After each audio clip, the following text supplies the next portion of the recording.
Hey everyone, I'm Tyler, the creator of the Zest Pantry app, and I'm really excited to show it off to you today. I came up with the idea for this app while doing my least favorite weekly task, trying to figure out what meals to make for the family, and then planning out groceries. So I did what any normal person would do and decided to invest hundreds of hours building an app to make it easier, not just for me, but for anyone else who hates meal planning as much as I do.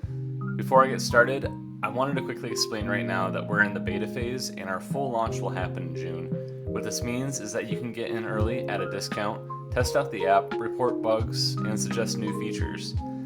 There's a $10 fee to join, but every contribution helps keep the app running, and as a thank you to all the beta testers, you'll get a 50% monthly subscription discount for life after we launch. The feedback I've gotten so far has been critical in shaping the app into what it is today, and I'm always looking for ways to make it even better. So with that out of the way, let's get started. You can check out the app either on your computer or phone at www.zestprep.io, which I'll link in the video description. From here, you can create your account. I'll log into a test account to give you a look at what you'll see when you first sign in. Okay, so here's the home screen. The first thing you'll want to do after creating an account is to build your recipe book. You can do this by either adding your own recipes or browsing recipes from the community. Let me show you how to add your own first. This is your personal recipe book. To add a new recipe, just click the Add a New Recipe button. I've got a chocolate chip cookie recipe lined up for this demo, so I'm going to copy the link and paste it into the URL extractor. This feature is pretty complicated, and I'd still consider it a work in progress, so sometimes you'll need to tweak things. I'd recommend looking everywhere before moving on to the next step, and just to be safe. You can always come back later and edit it. For the next step, I'll add the ingredients. Like I mentioned before, the recipe URL extractor automatically pulls the ingredients for you, and you can import them by pressing this Process Extracted Ingredients button. But if you don't want to use that, you can also use this bulk import tool. It'll open up a text box, and you can copy and paste the ingredients in there, and the app will do the rest and put it in the form just like this. On the final page, I can add the finishing touches, like assigning a recipe type, in this case dessert, and any kind of dietary tag. I can also upload an image of the recipe for a personal touch. Just click Create Recipe, and there you have it. Your first recipe has been built, and we're ready to keep moving on. Another way to expand your recipe book is by browsing the community recipes section to see what other people have shared. I think this is a great option if you want to try something new, or if you want to get a quick start on your recipe book. If you click on any of these recipe cards, it'll open up the recipe details. And from here, you can see other reviews and comments left by users. And if it's something you want to try, just click this Add to My Recipes button, and the app will do the rest. You can see now that along with my chocolate chip cookies, I have a chicken stir-fry recipe. Next, let's talk about kitchen staples.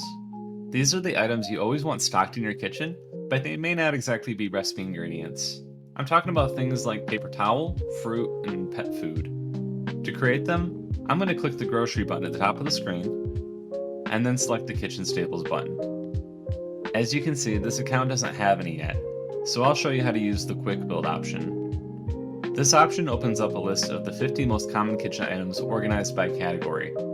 Just select which ones you want, and I'll select a few just for demo purposes.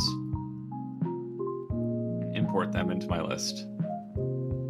Great, so now that we've got some recipes and staples set up, I'm going to log into my main account and show you the 3-step process for planning your meals and the grocery trip. Alright, you can see that we're back on the home screen on my main account.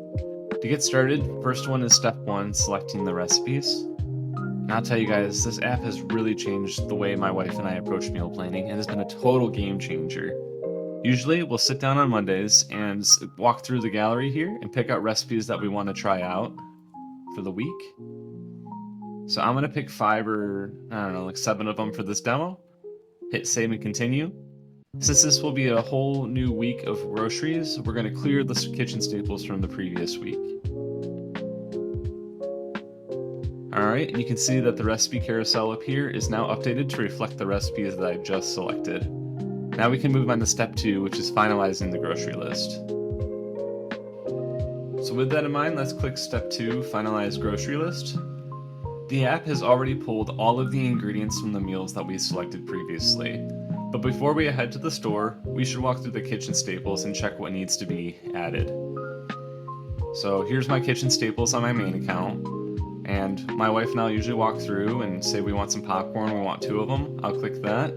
Maybe we need some cat food and coffee and toilet paper as well, so I'll click that. You can always adjust the quantities as needed. And then select Add to Grocery List, and it will automatically pull those and put them into the grocery list for you. They'll also mark it with a KS symbol so you know which one's a kitchen staple versus a recipe ingredient. This is where the app really shines. It combines all the ingredients from the recipes you've selected as well as your kitchen staples into one list. You can add anything extra you need that's not a recipe ingredient or a kitchen staple, like let's say we want to add a bottle of wine. I'll type that in here and click Add Item. We can scroll down at the bottom of the list and see it's added right there. Now before you go to the store, I recommend going through the list and checking off any item that you may already have in stock. So I'm going to check off a few, and then you click the cleared check box and it takes it off the list for you. You'll never have to worry about buying duplicate items. Another perk is that this list is always available on your phone, so you'll never leave the list at home before you go shopping. It's always right there in your pocket. Alright, let's go back to the home screen and complete the third and final step, which is making a meal plan. Here's your meal plan calendar, and here's the recipes you selected for the week. Just drag and drop the recipes into the calendar where you want them. There's also some customization built in, like the option to hide any of these rows, say we don't want to keep track of any desserts. And there's also a print meal plan option, which you can print out and stick on the fridge. I find this to be really helpful for avoiding the what's for dinner question every single night. Before I close this out, there's a few other cool features I want to highlight. And first is the kitchen cleanout button on the My Recipes page. So say you have leftover ingredients from other meals, like black beans, tomatoes, potatoes. Just click Add Items, or Add Ingredients, excuse me, and then filter Recipes. And the app will filter all the recipes that contain those items and list them in order of which one contains the most of them. So you can see these first 3 contain 2 out of 3 of those ingredients, while the remaining recipes here only contain 1. I find this to be a great way to use up what you already have stocked up. Another quick way to do this would be to use the search bar, which can search recipes by name as well as their ingredients. So you can type in black beans here and find 2 recipes that use those. Clear that out. The next feature is on the grocery page, which is the sort by category option. Alphabetical order isn't very helpful when you're shopping, but this option organizes the list by category. And last time I went shopping, I ended up getting 48 items and checked out 28 minutes using this feature. It really cut down on my time wandering around the store, which means less time in the store and more time with my family. I also wasn't tempted to grab that box of Oreos since that wasn't on the list. The last feature I want to highlight is this featured recipe on the homepage. Every week, we highlight a recipe that's getting a lot of love from the community, and I find this to be a great way to try something new and see what other users are cooking. And that's it. Thanks for checking out this demo. If you have any questions or want to share feedback, feel free to reach out to me at tylerjose@zestprep.io, which I'll include in the video description.